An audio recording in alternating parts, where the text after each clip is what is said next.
As promised, here is our backup recording of the grading discussion we had the other day. Um, and here we go. So, the first point of information is a code reference in regard to slope. Just a reminder slope and grade is used in drainage pipe so that we can ensure that the wastes that go down our drains in buildings and homes actually go away and off to the treatment plant and eventually out to Lake Ontario to be brought back in again. We need to have the proper amount of grade. You can have either too much grade or too little grade. If you have too little grade, none of the stuff will move, maybe including the liquid. It might stay there, might actually fall back towards where it came from, and then eventually causing a blockage. You could also have too much grade, so a very quick slope, which could allow the liquid to go by quickly, but the solids not to be carried by that liquid and to be stuck and left behind, and then of course building up over time and causing a blockage. So our first code reference is the Ontario Building Code 7481. 7481 states, sentence 1, except provided in sentences 2 and 3, every drainage pipe that has a size, of 3 inch or less shall have a downward slope in the direction of flow of at least 1 in 50. 1 in 50, if you have may or may have not discovered already, there's many ways to write slope, and 1 in 50 is one way to write. So 1 in something is a way to write slope. You could also have it as a ratio, so like 1 dot dot 50. You could have it written as a percentage, and you can also have it written as inches per foot. We'll get back to this later on, but just as a reference, 1 in 50 equals 2%, and it also equals a quarter inch per foot.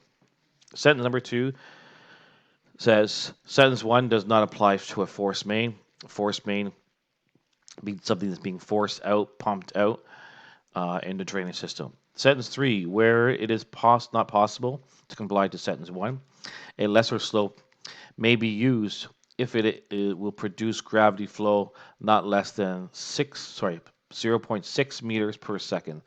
So 0.6 meters per second.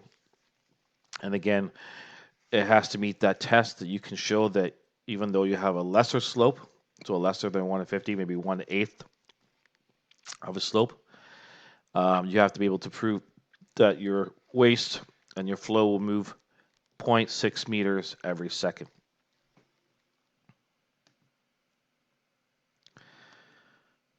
Moving on to the next slide is our 7410-8. That's hydraulic loads on a sanitary horizontal drain, which we took part and talked about on Monday with regard to sizing.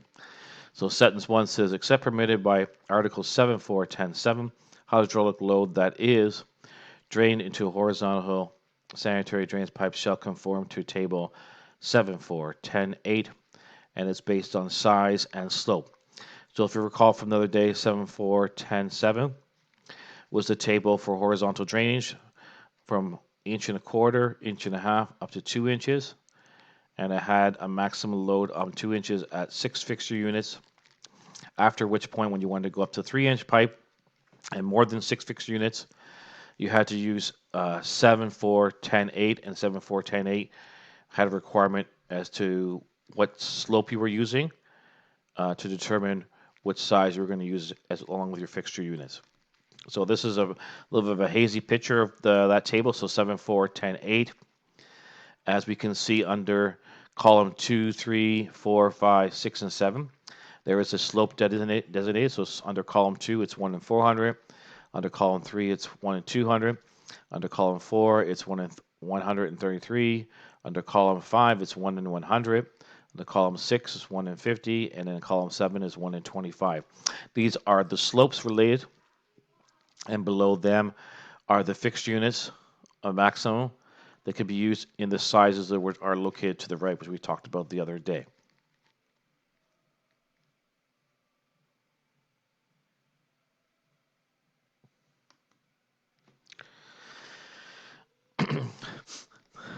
This is a very important part of the equation here. No pun intended.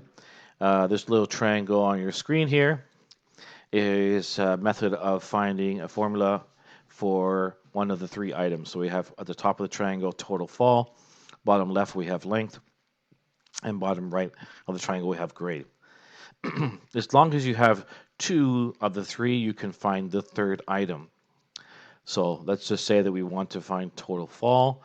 We had the length and we had the grade. Length and grade are right beside each other. And right below the triangle, you'll see an X. That's when the numbers are beside each other. The variables means we're multiplying.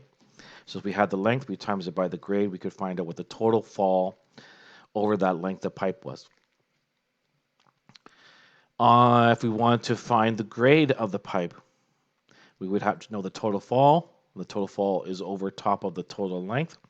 So we're going to take the total fall and divide it by the length in order to find grade. Similarly, if we wanted to find length, we would take the total fall, which is over top of the grade, and we take total fall and divide it by grade in order to get the length.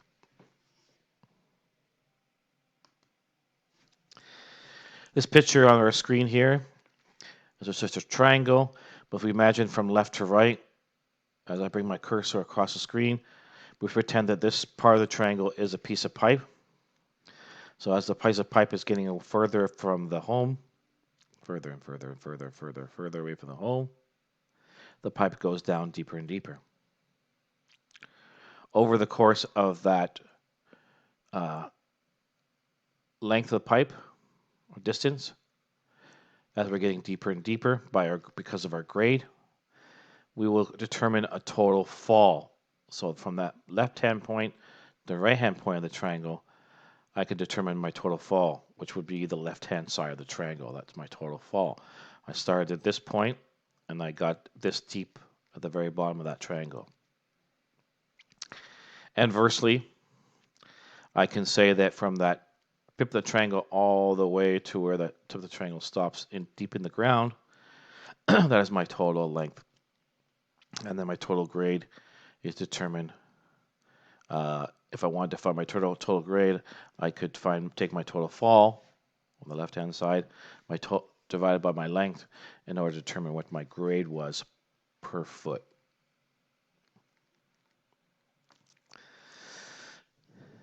Okay, so a couple of things to keep in mind when we are doing these calculations. So calculating the fall of a drainage pipe, because that will probably be the number one thing that you're always going to be doing, is trying to find out what the total fall is.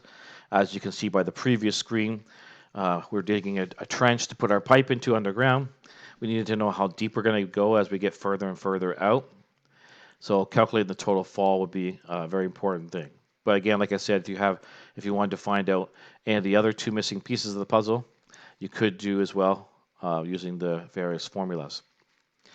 So first of all, calculations using grade stated in inches per foot. So calculations using grade stated in inches per foot.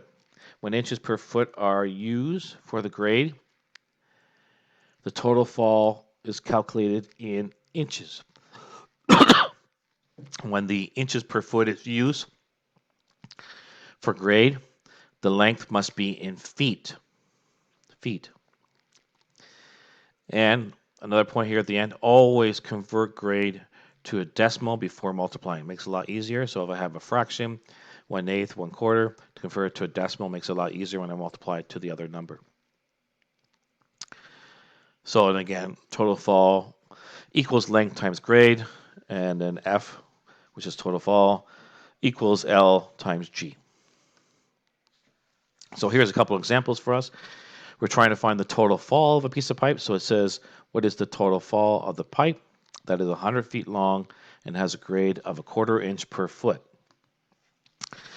So I write down my formula, total fall equals total fall equals length times grade. Total fall equals the 100 for the length times the 1/4 for the grade. I can convert my fraction into a decimal. And for those of you who have forgotten, you take the number on top, the 1, and divide it by the number on the bottom, which is the 4. So 1 divided by 4, punch in our calculator, and it will come out to 0.25. So 100 times 0.25 will give us a total fall of 25 inches.